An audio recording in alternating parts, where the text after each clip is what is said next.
But I've read a lot of good things about Franklin Beretta in the last few weeks. I wonder if he finally gets that slot and gets that chance in Oakland. He could be, if he does and he performs, talk about a fantasy value, Franklin Beretta could be just that. Free, right? Yeah, I mean, Free. nobody's got – you got him on any teams? I don't have him on anything, but I'm reading good things about him. It's funny because Beretta is one of those guys that I've had on my teams in the past, right? This rookie sensation. Mm-hmm. Yeah, I'm going to take a chance on him. And then he's never gotten a real opportunity. So you'd think with them trading away more Mateo, it's his. It's his to take over. I wouldn't think Profar is much of a challenge for him. But, hell, I wouldn't have thought that last year. So who knows? Well, Pender's their, super utility guy, and he's not all that good, period. But I don't see Pender upside as high as Beretta upside. So I say Oakland gives him the job. Let's see it happen. Let's see what he does. Kid hits 350 at Nashville, and everybody's clamoring, give me some Beretta. I'd love to see what he does. I guess we'll see. And now I want to go to Texas, where now the score is Colorado 5 and Texas 0. But what do you think about Solak in Texas this year? We're spending a lot of time in the American League. Let's do the National League next week, maybe, and some games too, because that's getting kind of late. But what do you think about Solak in Texas? Another late rounder, getting a lot of good press from his manager, saying he's going to get Willie Calhoun at bats, and maybe even afterwards. You follow him, I follow him. What's your impression with Solak, a former Yankee great, of course? Yeah, I mean, so first off, what'd you think about the new field? I mean, it looks pretty sharp, right? It's awesome. Yeah. I mean, I'm watching it. I'm looking right now. Your boy Santana's batting against Hoffman. That sounds like a slugfest. But, I mean, it is like, I got to go there. That's how beautiful this place is. Yeah, it looks really awesome. Nice. Yeah. It does. But for Solak, I'll tell you, everything's kind of slotting his way. And, Texas is just an intriguing team all the way around. I'll tell you, the guy that I'm really interested there that I don't think's getting enough love is Elvis Andrus. Mm-hmm. And just because you're talking about a 30 stolen base guy, he's a career 275 hitter, and that offense is going to be pretty good, Arn. Solak included, right? I'm a big fan of all things Rangers this year. I love, as Kevin's in there talking about Joey Gallo, I was a big Willie Calhoun fan. Uh-huh.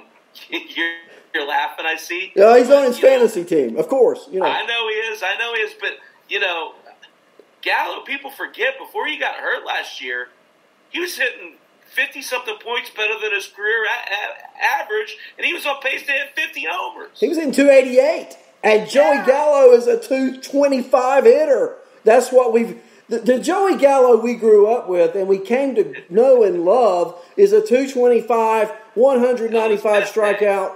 And last year he didn't do it. I'm like, who is this guy wearing Gallo's jersey? He looks like a player. And I'm watching tonight the Texas players. I watched the pregame. I'm not a Texas fan, but you know how it goes. You watch it. They're like loving this new park, and there's nothing not to love. I mean, it is state of the art. And here's the thing. I guess you saw or heard me talk about it. This was a few days ago. They need to take the Greg Bird experiment, and they need to drop science class. They need to take maybe some kind of liberal arts class, but drop the science project known as Greg Bird. Get rid of Guzman. Let Solak play first base. Yeah. And let these young kids who can actually play the game. I tell you, a big player there is Frazier. Don't you think Frazier will bring a big element to that team this year, Chappie? Well, he's interesting, right? Because he's kind of flown under the radar the last couple of years. What do you think? You think he starts over Isaiah Felina? How do you say his name? I call him the three-head monster because he's got three names. That's it. Yeah, I mean, they're saying that. Yeah. I can't pronounce it. I'm not even going to try. I'll let Lenny Melnick do that one for me tomorrow morning. Okay. Kiner Falefa. There you go. They're saying he's going to start at a corner position. Yeah. So that means he's either going to start at third or first. And if he starts at third, Frazier starts at first, and Solak's in left field. And I like that a lot. I really like that a lot. Here's my question, Arn, and this is a little bit of a stretch. Do we see Josh Jung this year? You know he's a wood duck. I was listening to 105.3. I listened to all the strange stations, okay? 105.3 out of Dallas. Along, buddy. Yeah, you're with me. 105.3 out of Dallas. Last night, they interviewed the manager. Again, I listened to what the manager says. He said there are 2 young players in camp, okay, that could make an impact this year. One, Josh Jung. The other, Leody Taveras. I've seen, and he said nobody looked any better in camp than Leody Taveras, an outfielder. He's always played above his age level, hasn't he? Yes, and he was the number 1 prospect 2 years ago for the Rangers. He's now like number 5. Jung is number 1 now. They got some young kids some pitchers who supposedly throw like 98. I don't know. But as position players go, those are your top 2, and they have been impressing the manager. Here's the thing. If Jung can get the opportunity, and I think it's going to take an injury. First of all, they got to get rid of Guzman and Bird. They got to go, okay? I'm cleaning house today, Chappie. They're out. Boom. We don't want any more of that junk in Texas. Now we're going to bring up Jung, let him play third, let Frazier play first, bring up Taveras to play some deep. He could play center field like crazy. Yeah. Now you're talking. You've let young players who can play the game. And if you're into Texas, that's what you want. Yeah. So I guess my only other question in Texas, what do we see Sam Huff this year? No. You see Sam Huff in 2021. Sam Huff. Chirinos. You're just feeding me here. This is the great thing about when we're both each other's wingman. I'm a big Sam Huff fan. I think I told you last year, some dynasty league you were in. I'm kidding. Some dynasty league, and you were saying, hey, Arn, you know any players? Go get Sam Huff, Chappie. Yep. A few weeks later, he was the most valuable player of the futures game. Right. And he's a big kid. He's a hard worker. I'd watch him. I get to batting practice early. I get autographs from these Texas Ranger minor leaguers. Sam Huff is on the field working with coaches an hour before he has to be. That's the kind of player this kid is. You're going to love Sam Huff when he gets to Texas, but I don't think it's this year. I think it's 2021. How about that? This Kevin Jones is pretty animate about news on Jordan Alvarez. You know anything about Alvarez? Yeah, because he's wanting to trade him, I think. Alvarez has become just quite the mystery, hasn't he? Yeah. We think he may have been involved with the coronavirus. We don't really know all that. We don't know the details because they won't give those details. Right. We know he's had a history of knee problems, but we really don't know why he's not in Houston right now. I think he's on the IL already. Check it. I don't think he starts the year playing. And what does that do to Kyle Tucker? You beat me to it, buddy. I led you to it, baby. I led you to it. I talked about him last week. I think this is a guy this year that stands to benefit from this whole wacky situation that we're in, because now if he goes out, especially if he starts out hot, I mean, people forget this guy's a true 30-30 style player, and he hits for a fairly high average. So, I mean, I think it's kind of a no-brainer that this kid gets in the lineup and he starts off hot. You ain't sitting him down. No, I mean, it could be Jordan Alvarez in 2020, as Alvarez was in 2019.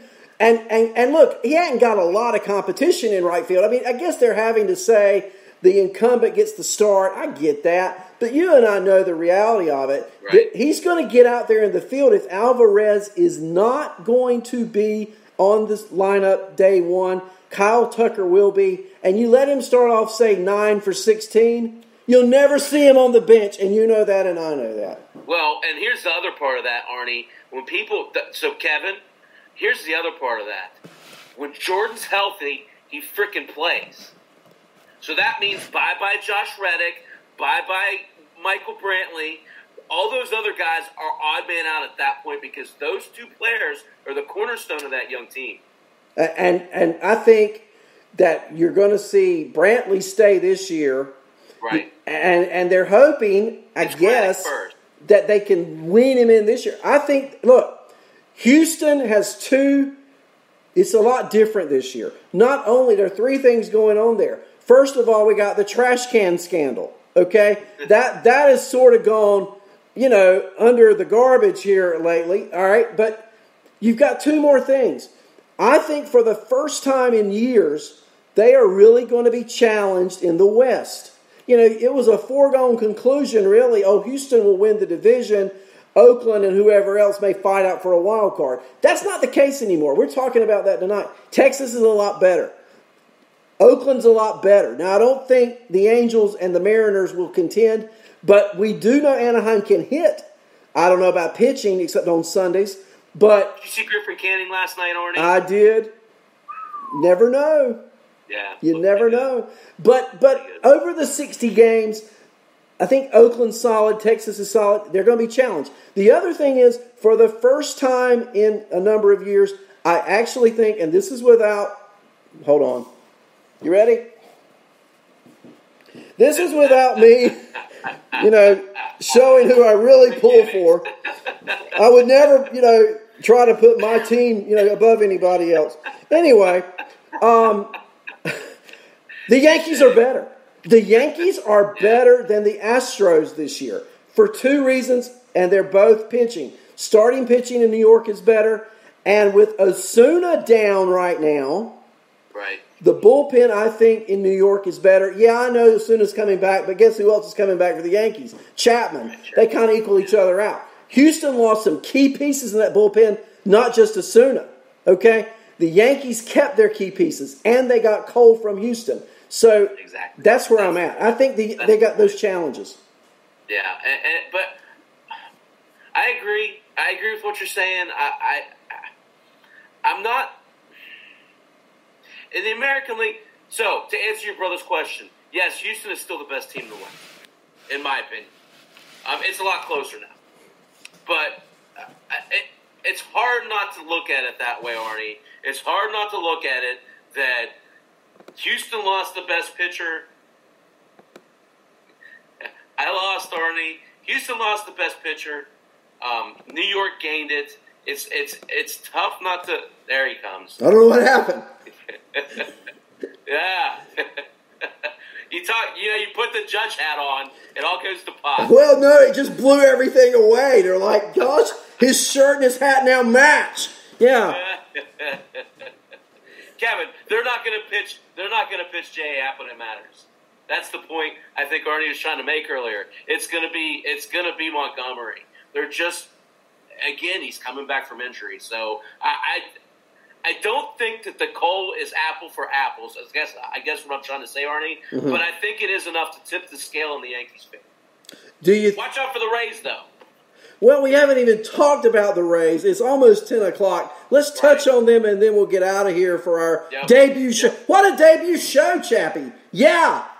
Okay. Ride the bike, buddy. Bring it on, man. I think we're the best in the biz. I mean, that's just me, right? Bring it on. No, I'm with you, brother. Here's the thing, Here's the thing. Tampa. I love their pitching. Every one of them. Yanni Chirinos, Yarborough. I love these guys. They're going to pitch like crazy. How about their opening series this year? Don't they play Toronto to start the year? Oh, my gosh. Yeah, I know. But here's the thing. He's been out. I got to talk about this guy. I want your take on this. He's been out with Corona. He comes back yesterday, or maybe Monday. They put him in the field at first base. He gets 4 or 5 at-bats yesterday. He's going to get 4 or 5 more all week long because Kevin Cash wants him in the lineup. Former Cardinal, almost Hall of Famer, Martinez, He's going to be a big player in Tampa this year, Chappie. Right? Jose